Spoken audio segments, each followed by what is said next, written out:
Hello, it's Nathan here at Hookups, and this is just a very quick Trekker XL handover video for you. So, first things first to note, start off in the driver's door card.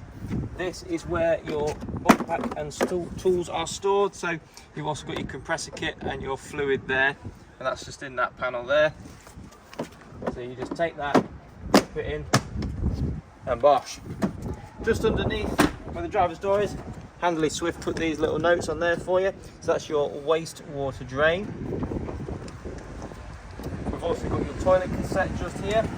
So 2 fingers in there to press those buttons open, lift the little blue catch up, and out your cassette comes. Now you twist, take that off there, twist that to open it up. That flushes all the air through and pressurizes it, and then you take away the blue cap on the top there and it flushes it all out for you. So you put your chemical in that part there, and then it simply slides back in and clicks into place and then clicks closed. This is your electric hookup here. Now we're obviously hooked up right now, and then just at the top there is your TV aerial. So as I mentioned before, you can buy magnetic aerials for about 16 to 20 pounds. You stick them on the side of your van, and then you just hook your cable into there, and that just hardly tucks away up there for you. And then just here is as well your outside shower point. Now this is currently blanked off, but you simply pull that back, take your cap off, and you can connect your shower that comes with your van just into there. Now the rear of the van, you'll notice you've got your reversing camera up the top there, and then you've also got your parking sensors on the rear. Just try and keep those clean if possible. As we carry on through, we've also got your freshwater drain. Now that's just under there, just positioned there. So you've got electric switches to drain those off, which we'll show you inside. Your barbecue point is just there with your handy connector on. And then you've also got your water point. It is also lockable, so make sure when you're not using it, you keep that locked just to keep people from tampering with it. And as we carry on, we've got your awning. So a quick awning tutorial for you. So this is your awning winder. This black dial here, if you unwind that, it loosens it off so you can adjust the height of it. But you've got a height you need. Twist that, tighten it on, and then you use your little key on the end. And just up the top there is where you connect into. So you push it up, twist it to the left, and then it's locked into place now. And once it's in, you simply hold both pieces and you just wind it out. Once you get so far, it is always a good idea to get the other person just to support the weight of the awning as it comes out.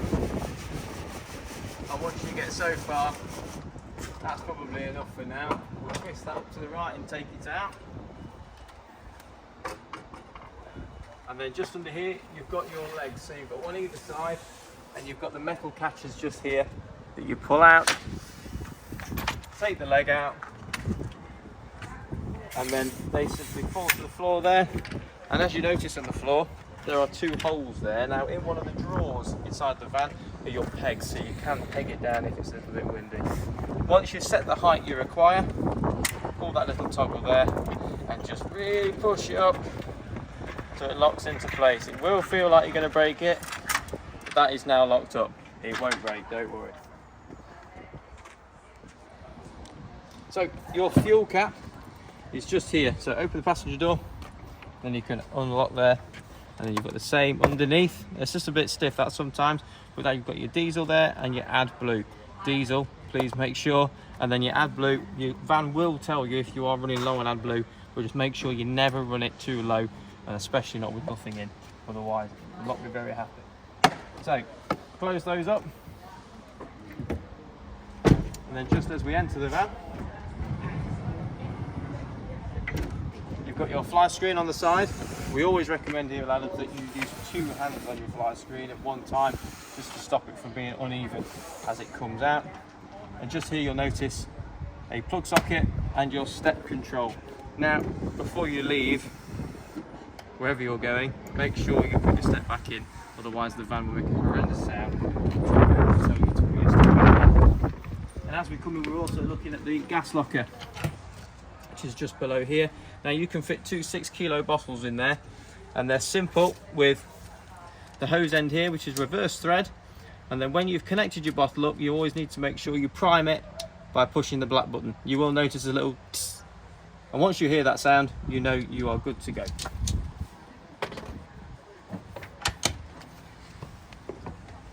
If we look at the control panel, which is straight in front of us here, we'll go through that next. Right guys, this is your control panel for the van. So when we get in, just under the Swift right in there, there's a little faint power button. If we press that one there, the van turns itself on, so we've got power to the van. You'll see the panels light up. It's got 4 easy options on here. So we've got lighting is the first one. Now it starts off with your dimmer on, which is a fully dimmable thing. So if I slide my finger up and down here, you can see the lights in the van dimming. If I want to turn the dimmer off, I just press the dimmer button and it turns it all off for us. But we want that on for the video for you. So we've got an awning light outside as well. So if I press the little button there, that turns the outside awning light on. And then we've got entry lights, which is around here. Nice little hidden lighting in the top of the cupboards and top of the van there, which does make it look quite nice. Now to move on to the next screen, which was power, I can either press home and press power, or if I go back to lighting, there's a blue arrow at the bottom of each screen. I press that and that's a shortcut to it. So on here we've got battery, it's got a little picture of a battery, and inside there is a back half of a camper van. So we know that is the leisure side or your habitation side of the van. So at the minute it says charging, so we're plugged in outside, so that means the outside input is charging up the leisure battery, which we want to do most of the time. We see the voltage we're getting and the current we're using. If I move the little yellow arrow at the top there, that'll swap it across to the next one, which is your vehicle battery. It's got a picture of the front of the vehicle this time, and it says battery good. So that we know that battery's good. Voltage of 13.5, which is really good. But say we wanted to charge that, we can either press that little battery there, and that goes yellow. And if I move back to the other vehicle, other screen, it's the leisure vehicle now has gone grey, so it's not charging that. But as I say, 99% of the time, we're going to be charging the leisure vehicle battery. So if I move across again, and then the final screen on this one, the little picture of the sun in there, is your solar panel. So if that's getting any input from the sun, now we're under a canopy at the minute, so it's not picking up any sunlight, but it will tell you the ampage you're getting through from your solar panel. And at the minute, whatever you're charging, so at the minute we're charging the leisure battery, so the solar panel will always charge the other one. So at the moment, you can see there, it's pointing to the front half of the vehicle, so it's now charging the vehicle battery. But if I go back to the screen, tell it to start charging the engine battery, you notice the solar panel has now automatically moved and is now charging the leisure battery. But what I say, we'll put it back to that. And again, we can either go back to the main menu and press water, or we go back to that screen there, power. I can press the blue arrow and move across to the next screen. So we've got the water heater button there, and that's tank heaters, not water heater. So say you're winter camping and you don't want an outside tank to freeze because it is under the vehicle. We'll press that little button there, it lights up yellow, you get another yellow bar on this side, and that lets you know that the tank is heated so you won't freeze up in the winter. And whenever you want water in the vehicle, you've got to turn the pump on. You've got to tell the vehicle you want it. So press the little pump button underneath, and then when you use the tap, it'll actually turn the pump on and give you water where you want it. You've got your water level at the top there. So this has got a little F in the tank, it says 50%, so we've got 50% of our freshwater tank, which is a 65 litre tank, is full at the minute. So we've got 32.5 litres approximately in there at the minute. So I'll press the little yellow arrow this time and move across to a little waste symbol there. So you got wastewater tank, 0 there, so there's no water in the waste tank at all at the moment. If I press back there, we'll go back to the start. And we'll move across to the final one, which is our humidity and temperature screen. It tells us the internal temperature of the van, so at the minute it's 24 degrees, internal humidity 48 degrees, external temperature 21 degrees. So that is how you work the Swift control panel. Right, now with your temperature and your hot water, to get those, we just simply wave our hand across the screens there and it will wake those up. Now you've got a little snowflake symbol on here. This is your hot your heating with the little wavy lines going up. We can change that to nighttime mode, which is just ticks it over a little bit warmer though, and then we can pick a temperature. The lights indicate anywhere from 16 to 30 degrees in the van. You won't need it that hot, trust me, because they do warm up quick. But now for power source, we've got a little gas flame there, an electricity spot there. If I press the gas flame, it will go blue. We haven't got a gas bottle connected to this one, so it will go red in a moment, so we've got a problem, but I'm going to turn it off. But when it's active, it'll actually go orange and let you know there is power. It's using the gas to warm the van. But if I press this side of the electric, we can see the little electric spark, that will go orange shortly. We see we've got 2 little dots above it, but there is a 3rd one there. To change that, if you just tap it on or off, it actually turns the power off, on or off. But if you hold that down, you go from 3, 1, 2, 3, that's your power. So 1 is 2000 watts, 2 lights is 4000, and 3 lights is 6,000. So that's you're using more power to warm up the van. So we don't need that on, so I'm going to turn that off for now. We'll just wake up the water one as well.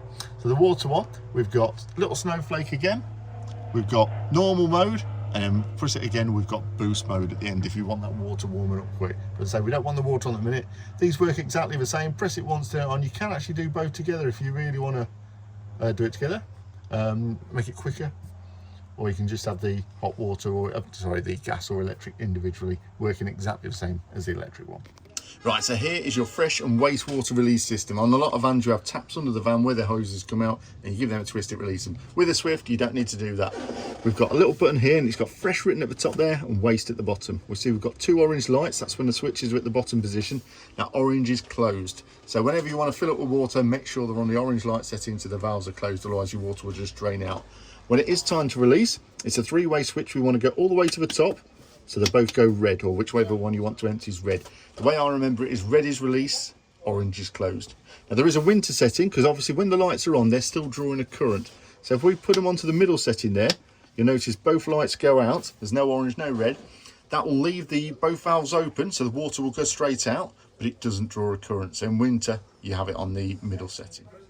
Now we're in the rear of the vehicle, so first things first, just underneath here, underneath this cupboard, you've got your aerial pointing 12-volt socket. So you can, when you connect your TV, so in the Trekkers they do give you a thicker board to mount a TV bracket to, and then you just feed your cables just underneath there into those sockets. There is also USB there for phone charging as well. In this first cupboard you will find your solar panel charging box. That's, you won't really ever need to change it. It's got one fuse in it just in case you ever do need to change that. It is just underneath there, but right now you can see that we are getting charged as it is lit up. If we close that off, we'll just point out underneath this seat cushion here, we've got a few things to point out under here. So first things first is your sergeant box. Now on here, underneath that little flap there are your trip switches, and then underneath this one are your fuses for the van. So if you ever need to change those, access underneath there and your trip switches there. And just here is your water heater switch, so you need to make sure that that is turned on if you are wanting hot water. So carrying on, underneath this side of the bench, you've got your handy table storage. So that has a leg that just fits into there, and then you just take your table out from there and connect it together. Now just at the back here, you've got your Sergeant charger box, which is just down there, and then your habitation batteries, which are just to the side. If I pull the table out of the way, we have a very important piece there. Now this is your boiler drain off. Now this is not an automatic one, this is a manual one. So if you are going to be storing the van over winter, you need to make sure that you drain the boiler. So you just simply twist the lever clockwise, and that will begin the draining process of the boiler. And when you've finished, twist it back into locked position.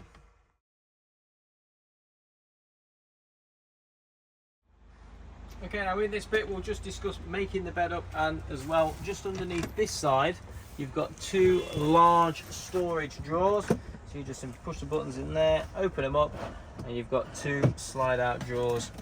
This one here has got your electric hookup cable in, already done for you. They are 25 meters long. We just simply lock them into place. So for the fridge, now this does open from both sides, so you can open it up from that way, or you can open it up from this way. Now just please note, never do it from both sides at the same time. Now to turn your fridge on, if you hold the button down, now we're getting the screen that's coming on there. This is a compressor fridge, so it does work off your 12 volt. And then if you press it a couple of times, you can adjust the temperature in here. So you can just select different options there. And then if you want to turn it off, hold it down, and that's now turned off.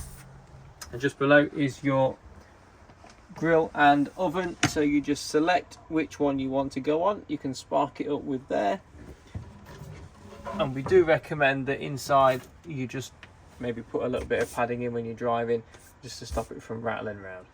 So now we're just going to do the bed makeup. So first things first is get rid of all your cushions and get them out of the way. So take all the bits and just put them to one side. This will make your life a lot easier when you're actually making it up. So first, you can leave this part of the cushion up because you just need to expose these 2 points when the bed actually comes across. Just need to expose those parts there. Now first you just undo the catches on the side here, pull this little shelf down, and then on the newer Trekkers you will notice that they have a little strap on the bed just to keep it together. So you just take your little strap off, store it in your drawer, and then the bed is just on little black hooks like this that just connect to little rings down here to just keep it together. So you come across, I'll just need to come to the back here, and then you just have to do the same again. So just separate from both sides and then hook it across just like that. Once you've got into this position, all you do is you take your cushions and you turn them the opposite way around so they become flat and level, and then they just push across like that. Take the next big one here as well.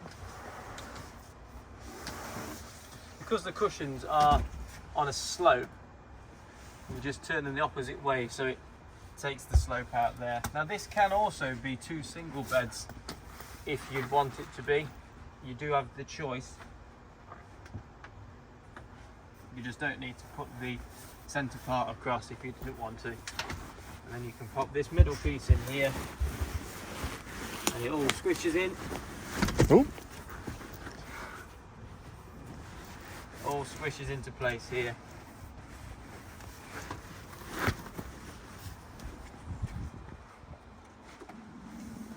Just like that. So that is now your full double bed, or like I say, it can be the 2 singles if you don't put the middle part in. So all you do to take it down is just reverse the process. So take your infills out, pop them to one side,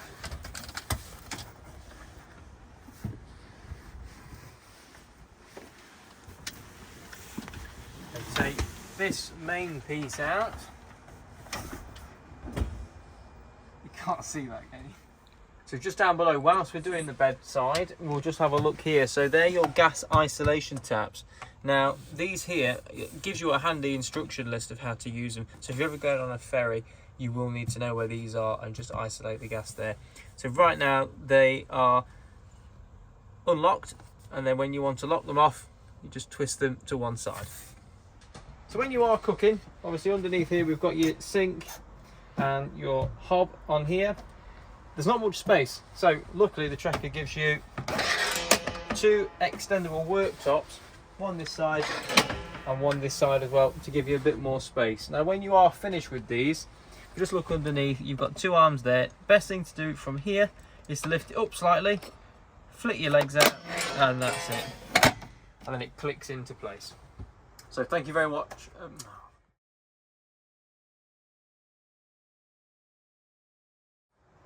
Thank you very much for watching our Trekker XL handover video. Now, myself, Barry, Jamie and Stuart are on the dispatch side for camper vans, so if you do need anything else, if there's something else you need to go through, please let us know on the day of handover and we'll happily go over that again. Failing that, please call 0115 966 3838 and we can always help if needed.